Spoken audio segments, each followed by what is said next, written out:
When you go from making 15, 16, 17 million dollars a year, all the way down playing for minimum wage plus incentives, you see what happens? Antonio Brown had to realize you cannot do what you want to do. The NFL was never going to play by AB rules. But he had to find that out the hard way because he did. He started to believe that he could do whatever he wants. He could behave in a manner that only AB could do. And because he's so supremely talented, he could get away with it. Okay, okay. And what's the old saying, Skip? Production and tolerance. And more times than not, your workplace will tolerate you until they can replace you. When the Steelers could replace him, bye. The Raiders said, we can replace you, bye. New England said, we're going to replace you, bye. And then all of a sudden, you're out there on the street. And all of a sudden, when you're in the NFL, Skip, you tweeting stuff and you're getting 150,000, 200,000 likes. Now, all of a sudden, you're not in the NFL. You're getting 5,000 likes. Ain't nobody watching your videos. Ain't nobody watching you on IG Live. I wonder why. You start to realize, I'm a football player. People like me because I do football-related things on the football field. Me being at home in my dressing room or in my home or on a practice field, that ain't doing nothing. That don't pay no bills. Let me be on my best behavior. Let me be professional. You can be a professional and not be professional. AB had to learn that the hard way. I think he learned his lesson, Skip, because anything is better than nothing. He was out there in the streets making nothing. At least he's making minimum $1 million plus incentives. He learned the hard way. Good for him. I'm happy for it. I'm happy for him, happy for the Buccaneers, happy for their new quarterback. But this is turning into the Jason Light show, and I never saw that coming. He's not the biggest fan of mine, but in this case... What'd you do? I don't know. You did something, you do know. He blasted me for something the other day. He said... The other day? I mean, it was earlier this year. I have no idea. I don't really care. But I do care about Antonio Brown and his place in the NFL universe. And we have talked and talked and talked ourselves to death almost about all of his off-field issues. And we don't have time on this show for either of us to detail all the things he's been through in his fairly brief NFL career. But all I know is that the head coach of this team dug in and said, no. Right.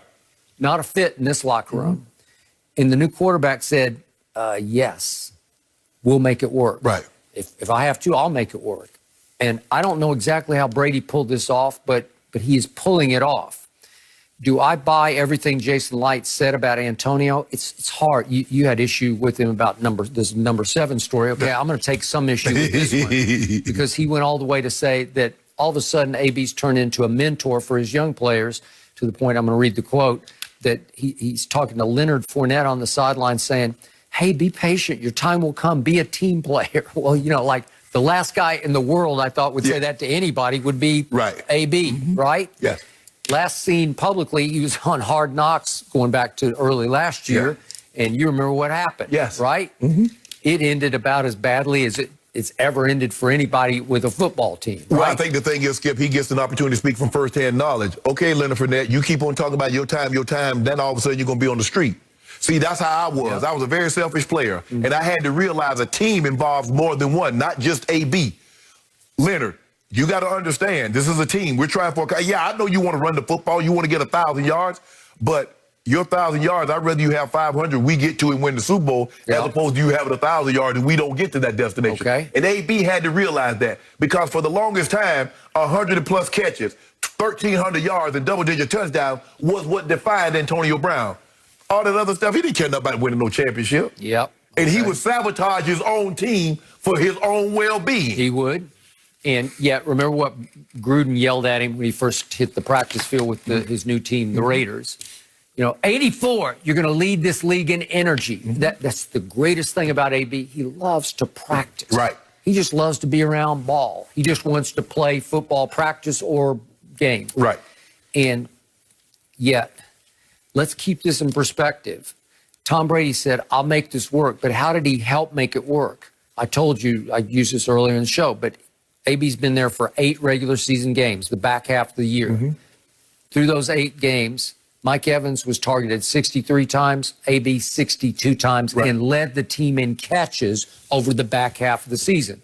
Well, Okay, that's one way to do it. And plus, Tom Brady is not a dummy now. He knows Mike Evans is the number one receiver on that team. Now, even though he might have not had the most catches, he keeps track of those targets. He is throwing me the ball. A couple of them I got interfered with, a couple of them I dropped. So at least he's throwing me that. But he also understands, in order to keep AB happy in his place, I got to make that he feel that he's being used. He's valuable. Believe you so do. that's what that's what the really good quarterbacks can do. And AB understands. Guess what else? So Skip, AB is a free agent. He goes down there and buck. Who's touching AB? Nobody. That'll be the end hold of the on, line. hold on. Tom Brady vouched for you. Yeah. It's just like with Peyton Manning. Now, Peyton Manning vouched for Adam Gase. He got 2 head coaching jobs, and now he's the OC, about to be the OC in Seattle. When those guys vouch for you, there's something to be said about that. Now, he vouched for you, gets you in Tampa. You act the fool down there. It's over, bro. He knows that. AB knows that. Remember, he didn't just vouch for you. He invited you to come live with him and his family until you get your place. And he did the same thing in Foxborough for that minute that AB was a Patriot. I get you saying it's kind of like LeBron. LeBron vouched for JR. And he vouched for Dwight Howard. Yep. Dwight didn't have any of those problems that he normally have, shooting the ball from half court and doing all that crazy stuff. Like, okay. And Dwight turned it and parlayed that, got another deal, playing well for the Sixers. Yep. But AB understood what this was last chance you. I messed this up. Nobody else is going to touch me. So let me, stay on the straight now. I get an opportunity to play for a team that's going to be in Super Bowl contention, I believe, especially with Brady. Now he's played in the Super Bowl, 2 weeks, knee recovered. He's going to get an opportunity to play in another Super Bowl. And if he does, and if he rises and shines again in that Super Bowl, who knows, might be back. They might bring him back on another. Maybe, or he'll get paid. Yeah. And he'll have a No, the likelihood of him getting paid, Skip, it's going to be. Not get paid like you used to. Right. But you'll get a deal. So they'll be interested. They gonna pay you like I had the job when I was growing up, Skip. You do the job, they pay you at the end of the day. I cut grass, and the lady come out the house and Skip give me $7-8. Then that way, because it wasn't no trailer if I was gonna come back the next day or not. So I can't trust you, AB, and give you big time money, because you might act the fool if I give you guaranteed money. Maybe. I was gonna keep you. I'll give you what they call it, Skip, active. If you active this week, I'll pay you on the roster bonus. You on the roster this week, I give you extra 25, 30,000. If not, deuces. I just hope his knee's going to be okay for the Super Bowl. Yeah, well, it should be. Should be. And I'm happy that we're finally having such a positive AB story, really. Yes. I mean,